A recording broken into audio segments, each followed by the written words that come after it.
हर अवस्था में आत्मा की पर्याय में जो पुण्य पाप के परिणाम होते हैं वे समस्त परिणाम पर के लक्ष्य से होने वाले भाव है। वे हमारे आत्मा का स्वभाव नहीं है। ऐसे समस्त रागादिक परिणामों में एकत्व बुद्धि, ममत बुद्धि, कर्तृत्व बुद्धि, भोक्तृत्व बुद्धि तथा उन रागादिक परिणामों की ज्ञाता बुद्धि को भी छोड़ते हुए अंदर में जो अखंड ज्ञान ज्योति स्वरूप भगवान आत्मा है, जो कि पूर्ण निराकुलता स्वरूप वाला है, ऐसे ज्ञायक प्रभु परमात्मा में अपनी वर्तमान पर्याय का संबंध जोड़ते हुए कि मेरा ये भगवान आत्मा सदा काल शरीर रागादिक परिणतियों से रहित ज्ञानानंद मूर्ति भगवान आत्मा हूँ मैं। ऐसा अपने आप को जानो और अनुभव करो कि मैं तो एकमात्र पूर्ण निराकुलता स्वरूप भगवान आत्मा हूँ।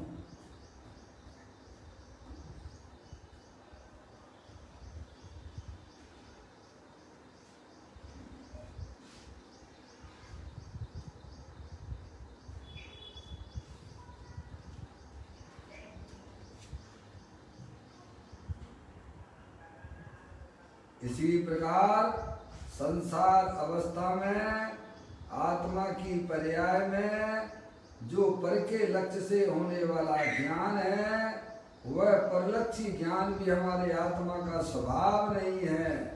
ऐसे समस्त परलक्षी ज्ञान में भी एकत्व बुद्धि, ममत बुद्धि, कर्तृत्व बुद्धि, भोक्तृत्व बुद्धि तथा उन ज्ञानादि परिलक्षी ज्ञान की ज्ञाता बुद्धि को भी छोड़ते हुए कि मेरा ये भगवान आत्मा सदा का शरीर रागादिक और परिलक्षी ज्ञान की पर्याय से विभिन्न है। मैं तो एकमात्र अखंड ज्ञान ज्योति स्वरूप हूँ। ऐसा अपने आप को जानो और अनुभव करो।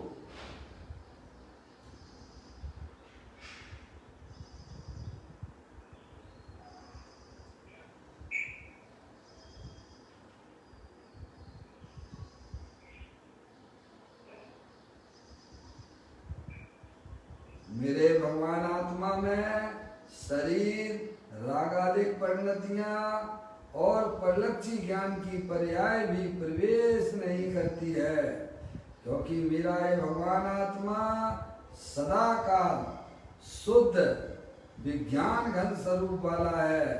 ऐसा अपने आप को जानो और अनुभव करो कि मैं तो एकमात्र शुद्ध विज्ञान घन स्वरूप भगवान आत्मा ही हूँ।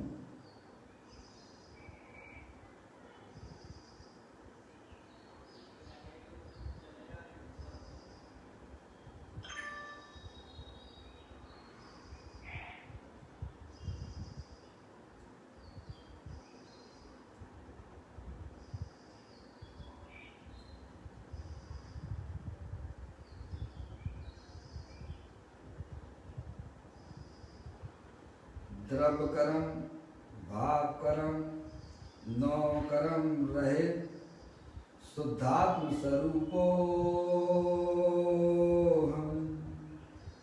मेरा ये भगवान आत्मा ज्ञानावर्णादि 8 कर्म, शरीरादिक 9 कर्म, मोरादेश भाव कर्म, इन तीनों कर्मों से रहित मैं तो एकमात्र परम पवित्र शुद्धात्मा ही हूँ।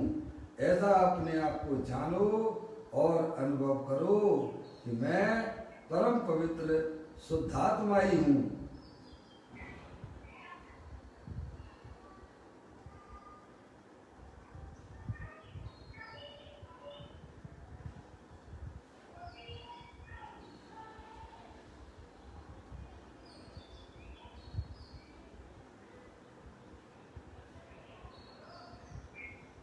ओम नमः सिद्धेव्या। ओम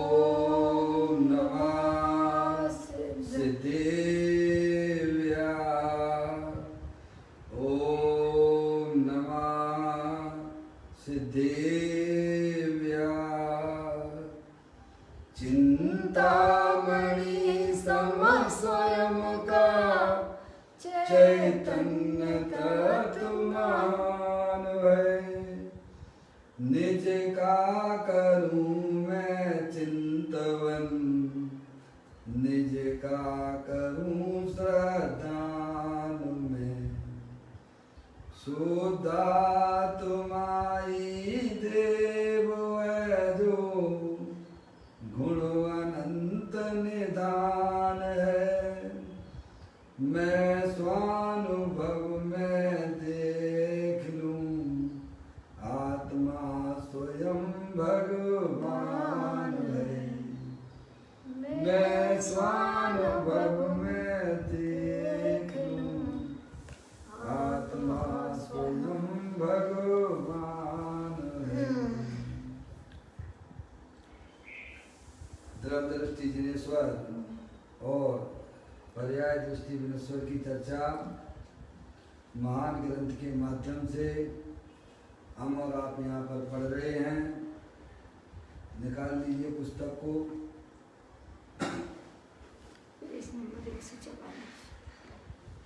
पेज नंबर 141 पर है। चर्चा 611वें नंबर की है। एक लाइन का बस यह बोल है, ध्यान से सुनिए, बहुत अच्छा बोल है। कहते हैं परालंबी भावों में कहीं कहीं महिमा रह जाती है, इसीलिए आत्मा की महिमा का घात हो जाता है। समझ में आया भैया? क्या कहा है? परालंबी भावों में कहीं कहीं महिमा रह जाती है, इसीलिए आत्मा की महिमा का घात हो जाता है।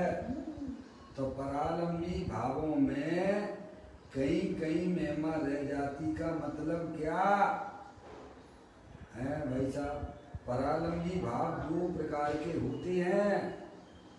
एक अशुभ भाव होता है और एक शुभ भाव होता है। समझ में आया भैया? तो अशुभ भावों की तो यहाँ बात ही नहीं है। समझ में आया भैया? सांसारिक जो विकल्प हैं है भाई साहब, उनकी यहाँ बात नहीं है। क्रोध, मान, माया, लोभ है, समझ में आया भैया? पाप भरे परिणामों की, संकलित परिणामों की यहाँ बात नहीं है। कसाई की मंदता रूप जो शुभ भाव रहता है उसकी बात है। आगे बात समझ में भैया? क्या कहते हैं? परालंबी भावों में कहीं कहीं महिमा रह जाती है। समझ आया? शुभ परिणामों में है भाई साहब, हमें शुभ परिणाम की महिमा हमारी पर्याय में अगर रह गई तो समझना चाहिए अपनी आत्मा का घात हो गया। क्या हो गया भैया? उसमें आत्मा की महिमा उड़ गई। आगे बात समझ में भैया? बोल समझ में आ रहा है? बोल का भाव समझ में आया भैया? अजय भैया, पप्पू भैया, समस्त बहनों हैं? परालंबी भावों में कहीं कहीं महिमा रह जाती है। कसाई की मंदता इतनी होती है, उसे लगने लग जाता है कि भाई साहब अब तो हमारी मुक्ति हो ही जाएगी। समझ में आया? तो महिमा उसे किसकी है? कसाई की मंद कसाई की उसको महिमा है। और उस कसाई की, मंद कसाई की जो महिमा है वो आत्मा के घात रूप परिणाम है। क्या कहा भाई साहब? उसमें आत्मा की घात होता है। देखो लिखा है, इसलिए आत्मा की महिमा का घात हो जाता है। अब इसे कौन समझे? मोक्ष मार्ग में चलने वाला व्यक्ति समझता है। समझ में आया भैया?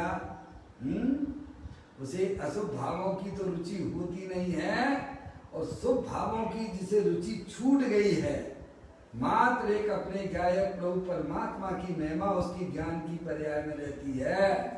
वो ये बात को समझता है। क्या भाई साहब? हरी बात समझ में? थोड़ा थोड़ा अगर बस अंदर रह जाए ना, भले ही थोड़ा लाभ मिल गया है और वो फोड़े वजह हो गया ना, उसमें थोड़ा सा भी अगर मवाद रह जाए ना, तो भाई साहब वो फिर पुनः उस रूप में हरा भरा हो जाता है। क्या कहा? इसीलिए आचार्य भगवंतों ने ये बात लिखी, मिथ्यात रूपी अंश भी निकालने लायक है, वह भी बुरा है। समझा भैया? उसमें चर्चा करते हुए उसमें कहा ना पंडित टोडरमल जी साहब ने 7वें अधिकार में है मिथ्यात का अंश है भाई, समझ गए ना आप? वो फिर हरा भरा कर देगा। क्या कर देगा भाई साहब? मिथ्यात रूपी अंश जब तक नहीं निकलेगा है भाई साहब, अगर जो है पेड़ को मूल से नहीं उखाड़ोगे तो ऊपर ऊपर से भाई साहब आपने उसकी डालियां काट दी है भाई साहब, अगर जड़ से नहीं उखाड़ोगे तो क्या होगा? कुछ दिन बाद फिर हरा भरा हो जाएगा। ऐसे ही हमें कसाई की मंदता में धर्म लगने लग गया तो समझ लेना चाहिए अभी आत्मा का घात हो रहा है, वहां पे संसार बढ़ रहा है। ज्ञानियों की दृष्टि सिंह दृष्टि हुआ करती है, ज्ञानियों की दृष्टि कुत्ता दृष्टि नहीं होती है। क्या मतलब इसका भैया? ज्ञानी की दृष्टि है कौन सी दृष्टि होती है भैया? सिंह दृष्टि होती है। और अज्ञानियों की दृष्टि कैसी होती है?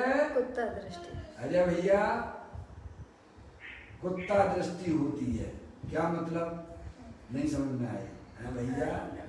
है जैसे सिंह को अगर कोई गोली मारता है तो वह सिंह किसके ऊपर है छलांग लगाता है? हेलो, सिंह के ऊपर कोई अगर वार करता है तो सिंह किसके ऊपर वार करेगा? बंदूक के ऊपर वार करेगा कि बंदूक चलाने वाले के ऊपर वार करेगा? आगे बात समझ में भैया है? और कुत्ता जो है किसी व्यक्ति के ऊपर भौंकता है, डंडा लेके कुत्ते को मारता है ना, डंडा लेके, तो कुत्ता किस पे वार करेगा? वो डंडे पे वार करेगा कि वह जो डंडा जिसके हाथ में उस पे वार करेगा? डंडे के ऊपर करेगा है? तो उसको बोलते हैं कुत्ता दृष्टि। जो डंडे के ऊपर वार करता है वो कुत्ता दृष्टि है? और जो है भाई साहब बंदूक चलाता है तो बंदूक के ऊपर सिंह वार नहीं करता है, जो चला रहा है उसके ऊपर वार करता है। आगे बात समझ में लिया? व्यक्ति के ऊपर ही वार। तो सम्यक दृष्टियों की जो दृष्टि हुआ करती है वह द्रव्य दृष्टि हुआ करती है। कहाँ क्या हुआ करती है भाई साहब? और अज्ञानी की दृष्टि कहाँ रहती है? निमित्तों पे रहती है। कहाँ रहती है? निमित्तों। कि भगवान हमारा भला कर देंगे, ऐसा नहीं, ऐसा करते करते एक दिन हमारी जो है नैया पार हो जाएगी। भाई साहब अपना पूर्ण इतिहास खोल के देख लेना। अभी हम जितने छोटे छोटे सब परिणामों के ऊपर अपना कल्याण समझते हैं, अरे भाई हमारी आत्मा की पर्याय ने ऐसी ऐसी सुंदर पर्याय मंद कसाई की उत्पन्न हुई है कि 9 गिरवेक हमारा आत्मा जा चुका है, और एक बार नहीं अनंत बार जा चुका है। कितनी बार है? और हम तो छोटे मोटे भाई साहब पुण्य के ऊपर ये समझते कि हमारा मनुष्य पर्याय बहुत सफल हो गया। अरे जब तक अपने आत्मा की दृष्टि नहीं होती है तब तक कल्पना मत कर लेना कि हमारा कल्याण हो जाएगा। समझ में आ गई? जिन्हें कसाई की मंदता की महिमा होती है, जिन्हें निमित्तों की महिमा होती है, उन्हें अपने आत्मा की महिमा नहीं हो सकती है। एक म्यान में 2 तलवार में कभी नहीं रह सकती हैं। एक म्यान में 2 तलवार कभी रह सकती नहीं है। पंच इंद्री के विषयों का भोग भी हमें अच्छा लगने लगे और आत्मा का आनंद भी हमें मिलने लग जाए, ऐसा 3 काल में संभव नहीं है। समझ में आया भैया? जिन्हें शुभ राग की महिमा आती है भैया, उन्हें अपनी आत्मा की महिमा नहीं आ सकती है। समझ आया? क्योंकि वह तो आत्मघाती परिणाम है। कौन सा परिणाम? समझ में आ गई भैया? जो अपने आत्मा का घात करे, रागादिक शुभ परिणाम हमारे आत्मा का घात करते हैं कि नहीं करते हैं? जरा इसकी तहकीकात में तो पहुंचो ना। ऊपर ऊपर से भाई साहब थोड़ा बहुत कर लिया, पूजा कर ली, भक्ति कर ली, भाई साहब हमारा तो बहुत बड़ा काम हो गया। कौन ने कर ली है? तुमने क्या किया? तुम तो जानने वाले थे ना। बोलो, पूजा की तुमने? नहीं है भाई साहब? जाना मिथ्यात्व को साथ में रख लिया है, 2-4 पूजा भक्ति भगवान की कर ली और हमारा कल्याण हो जाएगा। समझे? 3 काल में नहीं होगा। मैं चेतनेश्वर भगवान आत्मा हूँ, अनंत शक्तियों के भंडार वाला हूँ। ऐसी जब तक पर्याय में अपने गायक प्रभु परमात्मा की महिमा नहीं आती है, तब तक उसकी दृष्टि कुत्ता दृष्टि है, वह सिंह दृष्टि वाला नहीं कहलाएगा। और सिंह दृष्टि वाला वह मोक्ष मार्ग में गमन करता। क्या कहा भाई साहब? वह निमित्तों की तरफ नहीं देखता है, वो पर्यायों की तरफ नहीं देखता है। पर्याय में कैसा भी कसाई की मंदता चलती हो है भाई साहब, उसकी तरफ भी नहीं देखता है। अरे कसाई की मंदता है भाई साहब, है जो अंदर त्रिकालिक ध्रुव भगवान आत्मा जो अंदर विराजमान है, समझ, वहां उसकी दृष्टि है। कहाँ? पर्याय के पीछे देखे। कहाँ देखे? शुभ अशुभ पर्यायों के पीछे देखिए। वह चेतनेश्वर भगवान आत्मा तीनों का विद्यमान वस्तु है, जिसे राग की रुचि है। राग में जो अपना कल्याण मानता है, वह जीव आत्मघाती परिणाम है। क्या कहा भैया? कभी विचार करते हैं अपन? है समझ में आए भैया? बहुत अच्छा बोल है भाई साहब। जितना अच्छा बोल है उतना अपनी पर्याय का स्तर बढ़ाकर सुनने की कोशिश करना। समझ में आया भैया? तब वह तत्व हमें अध्ययन परमात्मा के द्वारा बताया हुआ समझ में आता है। कहते हैं परालंबी भावों में क्या लेना?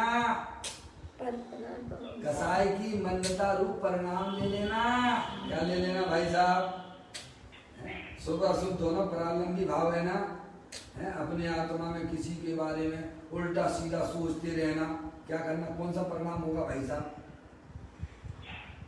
है तीव्रता वाला होगा तो पाप रूप परिणाम होगा कि पुण्य वाला होगा? समझिए अपनी आत्मा को हम कहाँ ले जा रहे हैं। दूसरों के बारे में निंदा करना, दूसरों की चुगली करना, है दूसरों को, लोगों को गलत नियत से देखना। क्या करना भाई साहब? वो तो एकांत पाप रूप परिणाम है ना। वहां से अपनी आत्मा को बचाना कि नहीं बचाना? क्योंकि इस विश्व में परिणामों की चलती है। किसकी चलती है? समझ में आया भैया? इतना काम तो करो बुद्धि पूर्वक। पाप के निमित्त से हमारे परिणाम गंदे हो जाते हैं। उन निमित्तों को तो कम से कम छोड़ो ना भाई साहब। हैं कहाँ छोड़ना है? पहले दृष्टि में छूटते हैं और वे तो छूटे हुए हैं ही। तुमने तो मार मुल्ला अपना मान के रखा है। क्या करा भाई साहब? पर द्रव्य तो छूटा हुआ है ही है भाई साहब। आगे बात समझ में? हम तो समझते हैं भाई साहब, क्या समझते हैं कि ये मेरे से बहुत प्रेम करता है। अरे भाई साहब, कोरोना वायरस आ गया है, अभी भी आपकी कल्पना में थोड़ा बहुत ढिलास आता है कि नहीं आता है? ये स्त्री मेरी है, ये पुत्र मेरा है, ये मकान मेरा है, ये दुकान मेरा है भैया। जो मर गया है, कितना मर गया? जब से पैदा हुआ है तब से ये पर पदार्थों को ही अपना मानता चला रहा है। अभी कोरोना वायरस आ गया ना भाई साहब, अभी क्या करना? जिनसे आप प्रेम करते थे वे आपके कितने नजदीक आएंगे। तो क्या हुआ आपकी कल्पनाओं का, और उसका रिजल्ट तुम्हें क्या मिला? क्या किया उनके निमित्त से आपने? बोलो है। और थोड़ा सा वस्तु स्वरूप का ज्ञान कर लेते भाई साहब कि भाई साहब प्रत्येक आत्मा के संसारी जीवों के साथ में 8 कर्मों का संबंध है भाई साहब। जितना विश्वास आप कोरोना वायरस पे करते हो, उतना अगर अरिहंत परमात्मा की बात पे कर लेते ना भाई साहब, तो बेड़ा पार हो जाता। अभी पाप से आपकी निर्वृत्ति हो जाती। क्या हो जाती? पाप से। इतना विश्वास भी हमें नहीं है। जितना कोरोना वायरस का विश्वास। देखा किसने? देखा कोरोना वायरस हमारे सामने आ जा, किसने देखा कोरोना किसी ने वायरस? नहीं देखा। है भाई साहब? सुना सुनी। है, देखा है क्या अजय भैया? आपने देखा है क्या? उसका रंग रूप बताइए जरा थोड़ा। अरे बताओ ना भाई साहब। देखा ही पूरा नहीं। पूरा विश्व कल्पनाओं में सोया हुआ है। समझ में आया? क्या कह रहे? हाँ, पूरा विश्व एक कल्पना में चल रहा है, पर हम तो विश्वास कर रहे हैं ना कोरोना वायरस है। तो अच्छा बताओ, उसका रंग रूप बताइए आप उसका। पहले तो कहते थे भाई साहब कि जो है खांसी है, खांसी जो है ना, खांसी उठे, बुखार आ जाए, छींक आ जाए, है, ये कोरोना के लक्षण है। बराबर? क्यों भाई साहब? उनके द्वारा बताए गए लक्षणों को भी उसने साइड में कर दिया। क्या कर दिया भाई साहब? सही बात। ये कोई लक्षण वक्षण नहीं है। और तो अभी कोरोना पॉजिटिव समझ में आएगा? कहाँ चली गई हमारी कल्पना? अब वे खुद ही कहने लगे भाई साहब ऐसा है तैसा है। क्या भैया हैं? फेल हो गए कि नहीं हो गए? अरे सब भ्रम में गाड़ी चल रही है भाई साहब। जितना विश्वास हमें कोरोना वायरस पर है, अरिहंत परमात्मा ये कहते हैं कि प्रत्येक आत्मा के साथ में 8 कर्मों का संयोग अनादि से है। कब से है? तुम चेतन सर भगवान आत्मा हो, अमूर्तिक प्रदेश वाले हो। क्या भैया? अमूर्तिक प्रदेशों का पुंज, प्रसिद्ध ज्ञानादि गुणों का धारी, अनादि निधन वस्तु आप मैं हूँ। है भाई साहब? किसने कहा ये बात? जिनेंद्र परमात्मा की वाणी। अरे बोलो ना। सर्वज्ञ देव के द्वारा। है, किसने कहा? सर्वज्ञ देव के द्वारा। अरिहंत परमात्मा की वाणी में आई है, दिव्य ध्वनि में आई है। और आप अपनी वर्तमान ज्ञान की कसौटी पे कस के देखिए। क्या कहा भाई साहब? ये धर्म ऐसा नहीं है कि कौआ कान ले गया और हमने मान लिया कि हमारा कौआ कान हमारा कौआ ले गया। क्या मतलब है भैया? जैन दर्शन ऐसा नहीं है कि तुमने कहा और हमने मान लिया है। हम उसे तर्की युक्ति न्याय पर आगम से कस के देखना पड़ेगा हमको। क्या भाई साहब? तब आपकी पर्याय में वो शक्तियां प्रकट हो जाएंगी। क्या हो जाएगी? वह पर्याय इतनी मजबूत हो जाती है निर्णय करने पर। समझ में आ गई नहीं आ गई? अरिहंत परमात्मा कहते हैं भगवान आत्मा जो है, आत्म वस्तु है, वो अनंत शक्तियों के भंडार वाली है। जीवत्व शक्ति, चित्त शक्ति, दृष्टि शक्ति, ज्ञान शक्ति, सुख शक्ति, प्रबुद्ध शक्ति, विभुत शक्ति, सर्वदर्शक शक्ति, ऐसी अनंत शक्तियों का पिंड वह भगवान आत्मा है। और वह आत्मा अरूपी है। कैसा है? अरूपी। वो आपके इंद्रिय ज्ञान से पकड़ में नहीं आएगा। समझ में आई भैया? समझ? और अरिहंत परमात्मा ये कहते हैं कि प्रत्येक संसारी जीवों के साथ में 8 कर्मों का संयोग अनादि से है। कौन कौन सी कहेंगे? ज्ञानावर्णी है, दर्शनावर्णी है, अंतराय है, आयु है, नाम गोत और वेदनी। ये 8 कर्मों का संयोग प्रत्येक संसारी जीवों के साथ में है। और उनके हर समय उदय भी आ रहे हैं। क्या आ रहे हैं भाई साहब? उदय। कोरोना से ज्यादा तो जो है भाई साहब, आप इसको समझने में अपनी बुद्धि लगाओगे ना, है तो आपका आत्मा पर्याय में ऐसे झूलने लग जाएगा भाई साहब। हमें प्रभु की बात पर विश्वास नहीं है तो दर दर की ठोकरें खाते रहोगे भाई साहब। ऐसे अनभिज्ञ बने रहोगे। अपने आत्मा की शक्तियां तुम्हें मिलने वाली नहीं है, पर रहोगे तो तुम आत्मा ही। क्या कहा? उसका लाभ नहीं मिलेगा भाई साहब। आत्मा मूर्तिक, उसके जो कर्म है, कर्म मूर्तिक है लेकिन बहुत सूक्ष्म है। कैसे है? और उनके उदय आ रहे हैं। शरीर बीमार हो गया तो भाई साहब क्यों हो गया? आपको ऐसा शरीर क्यों मिला? इनको शरीर ऐसा क्यों मिला? इनकी आवाज ऐसी क्यों है? सब ये कुछ समझ में नहीं आती हमको। क्या आती है? वो कोरोना वायरस समझ में आ गया तुमको, और ये भगवान कह रहे हैं ये बात क्यों समझ में नहीं आती है? ये आज हमारे शरीर पहले बहुत अच्छा था, अब थोड़ा ऐसा हो गया, कमजोर हो गया। क्यों हो गया? कभी अंदर में जिज्ञासा उत्पन्न करते हो? बोलिए भैया। है? आज इसने हमको गाली दी है तो गाली मेरे को क्यों दी? कभी निर्णय करते हो? है भाई साहब। ना तो हमें आत्मा का पता, ना हमें कर्मों का पता, ना हम उनके उदयों को जानते हैं। ऐसे ही घूमते चले जा रहे हैं आदिकाल से भैया। ये कब तक चलेगी ये गाड़ी, है भाई साहब। अरे कभी तो पर्याय में समझदार होना पड़ेगा कि नहीं होना पड़ेगा, और नहीं होगे तो उनका रिजल्ट क्या आएगा, दुख और है भाई साहब। ऐसे ही पराधीन बने रहोगे भाई साहब, हैं, समझ में आया भैया, दुखी बने रहोगे।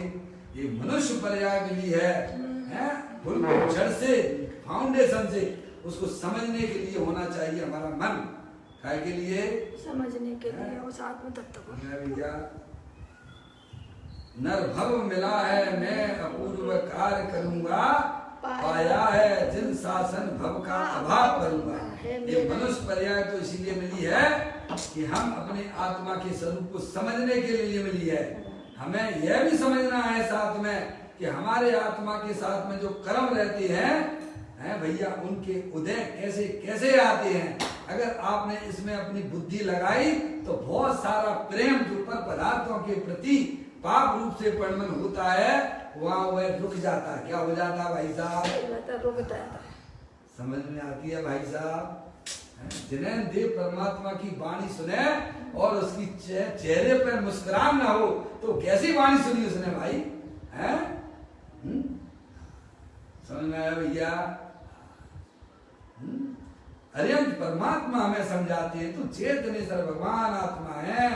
तेरे आत्मा के साथ में अनादि काल से 8 कर्मों का संयोग है। उनके उदय भी कुछ बाहर आते हैं, कुछ हमारे शरीर में आते हैं, और कुछ आत्मा की पर्याय में आते हैं। और कहाँ होते हैं भैया, हैं? आज आपको किसी ने गाली दी है तो आपको गाली क्यों दी, क्यों, अरे क्यों दी, पूर्व कर्म हमने, अरे बोलो ना भाई साहब, पूर्व कर्मों का थोड़ा चिंतन को बढ़ाइए, है भाई साहब, हैं? अगर आप इस प्रकार की व्यवस्था में अपने मन को लगाओगे तो आपका जीवन वर्तमान में इतना अच्छा हो जाएगा।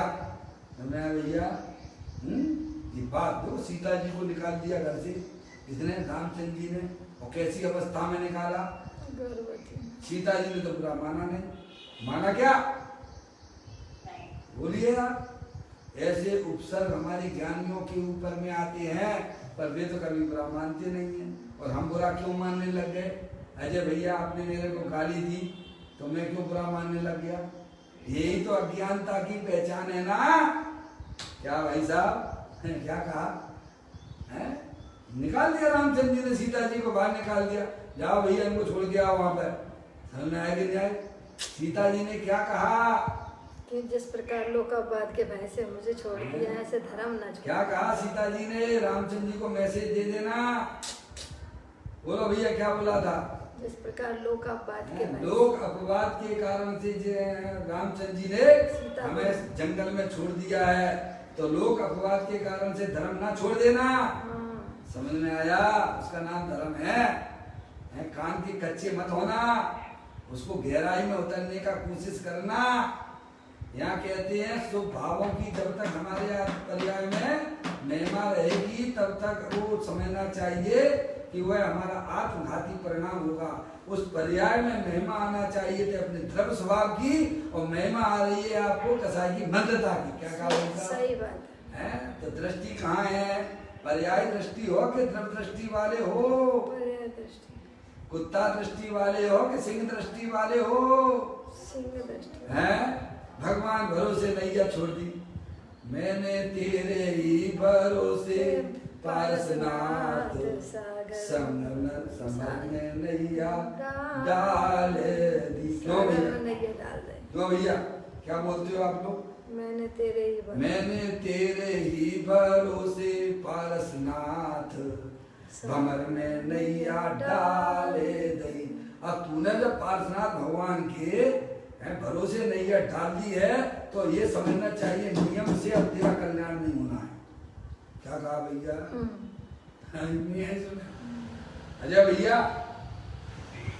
जिसने है भैया पार्श्वनाथ के भरोसे अपनी नैया छोड़ दी है, पार्श्वनाथ भगवान की खूब पूजा करो और अंदर में रखो गंदे परिणाम, तो हमारी नैया पार हो जाएगी क्या, हैं, भगवान की खूब प्रख्याल करो और दूसरों को सताओ, हैं, समझ में आया?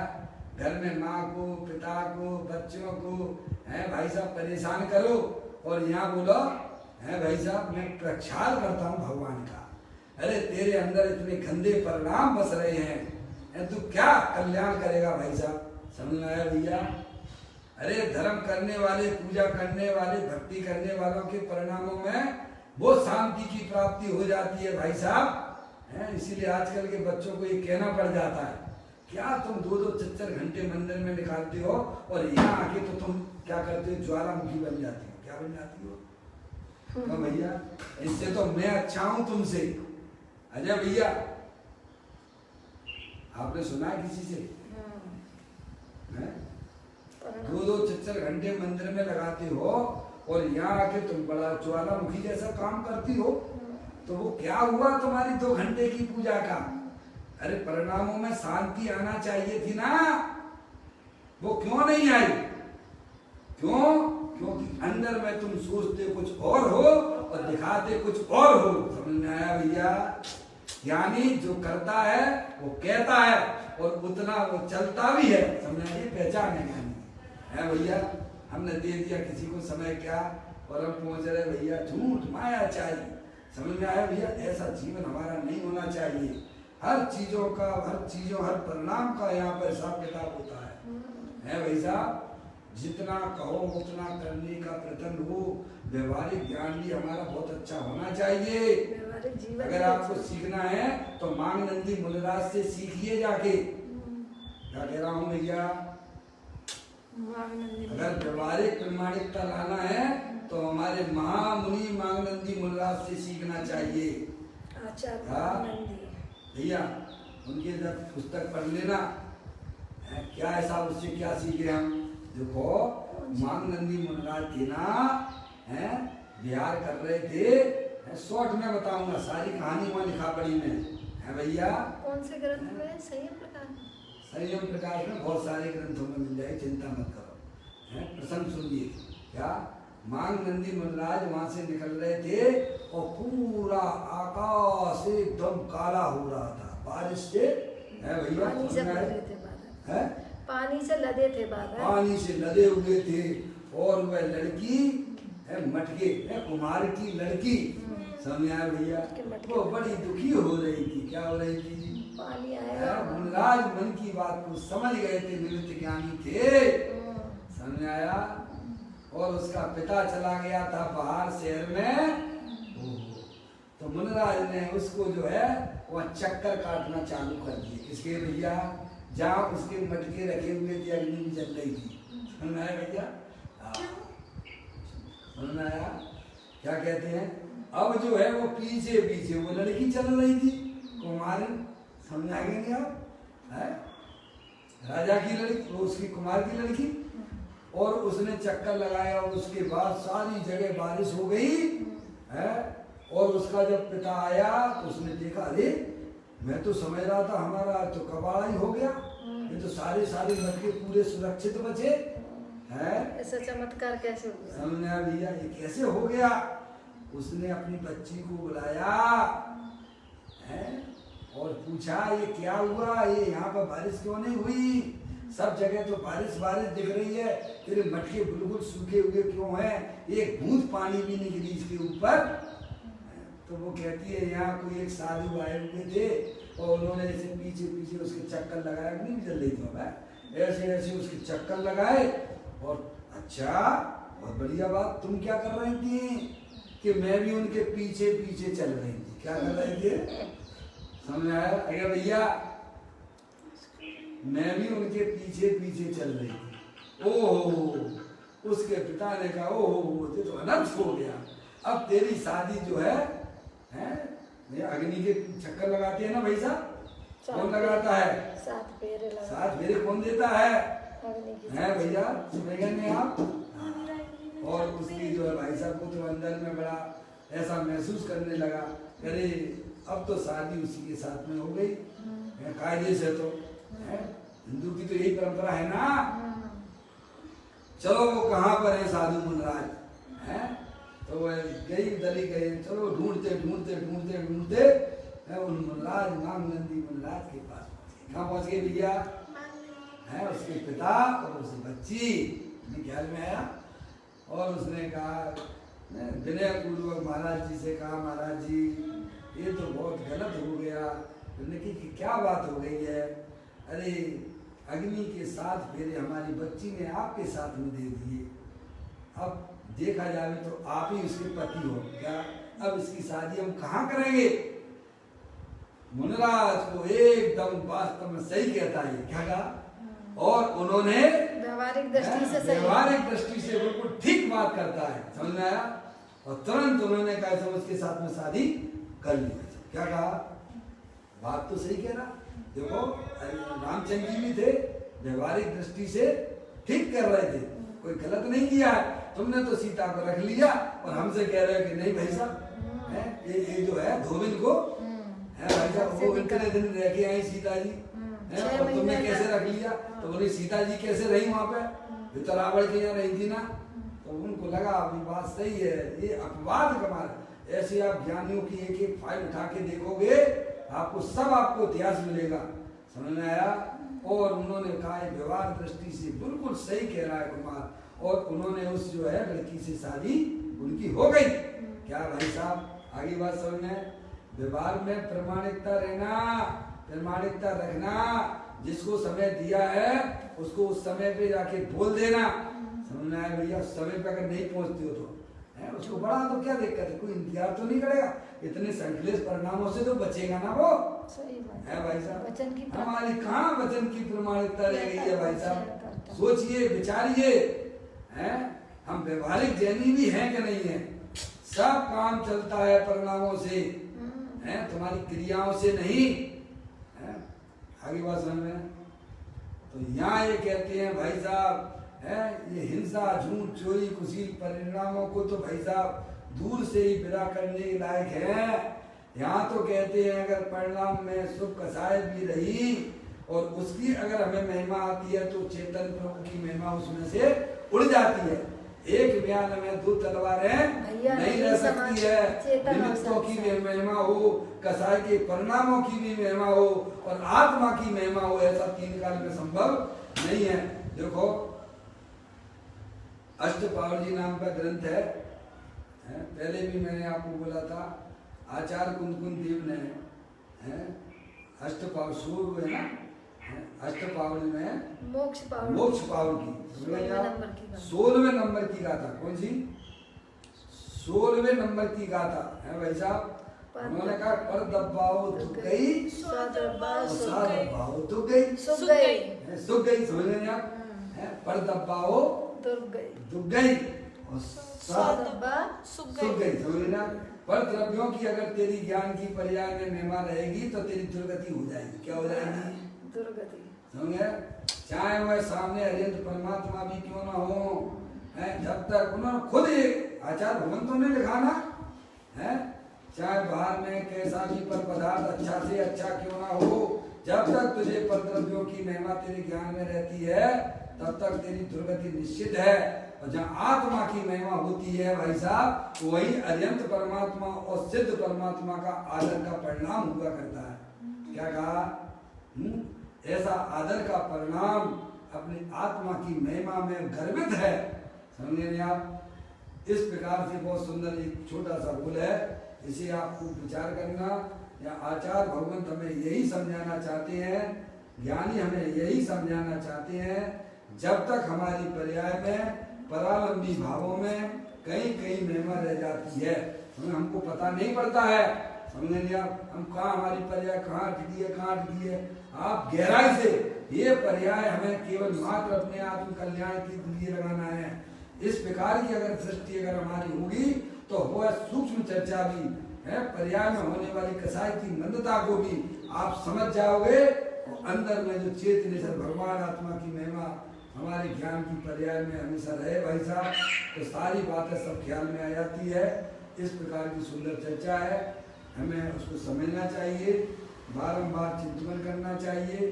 और काय के लिए मिली मनुष्य पर्याय भाई साहब? ये खाना पीना भोग करने के लिए मिली है तो त्रियंश गति कम है क्या? अनादिकाल से यही तो हमारा आत्मा रहा है ना। इसीलिए खान पीन की चतुराई की बुद्धि छोड़ दो, अंदर जो चेतनेश्वर भगवान आत्मा जो ज्ञानेश्वर है, अनंत शक्तियों के भंडार वाला है, ऐसी अरिहंत भगवान की वाणी के द्वारा अपने तत्व का निर्णय करते हुए, पर्यायों की समस्त पर्यायों की उपेक्षा करते हुए अपने गायक प्रभु परमात्मा की दृष्टि करना, उसे ही अपना जानना और उसमें ही अपनी पर्याय को मग्न करने का हमारा आपका सबका पुरुषार्थ अंदर में जागृत हो, तो अवश्य हम अरिहंत भगवान के बताए हुए मार्ग को समझ पाएंगे। अभी अपना समय यहाँ हो गया है।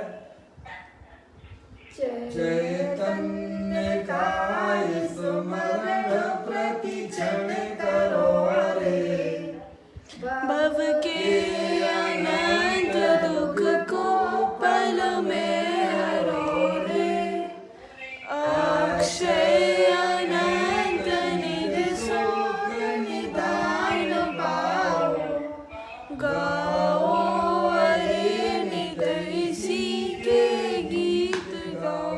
एक भैया मामनंदी मुनिराज की जो हमने आपको बताई है उसमें इतना समझना, फिर उसके बाद उनका ज्ञान इतना अच्छा था कि उन मुनिराज भी हैं, जब शंका का समाधान नहीं हुआ तब वे मुनिराज जो और मुनिराज थे उन्होंने कहा इसका समाधान तो शंका का समाधान मांगनंदी मुनिराज के पास है। तो वो वहाँ पूछते हुए मुनिराज आए कि भाई मांगनंदी कहाँ रहते हैं, तो वो खुद ही मांगनंदी से पूछ रहे थे। हमने कि अरे वहाँ आपकी चर्चा चल रही थी आपके ज्ञान की, और उन्होंने तुरंत का समय जो है अपनी पीछे कमंडल वहां से उठाया। वे मात्र चारित्र से भ्रष्ट हुए थे, श्रद्धा से भ्रष्ट उस समय भी नहीं हुए थे। जब उनकी शादी हो गई थी उस समय भी वे चारित्र से भ्रष्ट हुए थे, श्रद्धा और ज्ञान से भ्रष्ट नहीं थे। समझा? इसीलिए वो मुनिराज वहाँ आए, उनको बोला कि मुझे मांगनंदी समाधान कर सकते हैं। ग्रुप में ऐसी बात आई तो उन्होंने तुरंत जो पीछे कमंडल को उठा के स्वयं संयम के मार्ग पर चले गए। इस प्रकार से पूरी चर्चा वहाँ पर है। शीतलता हमें बिल्कुल ग्रहण नहीं करना है नहीं। अभी अपना समय यहाँ हो गया, फिर एक नए गुण के साथ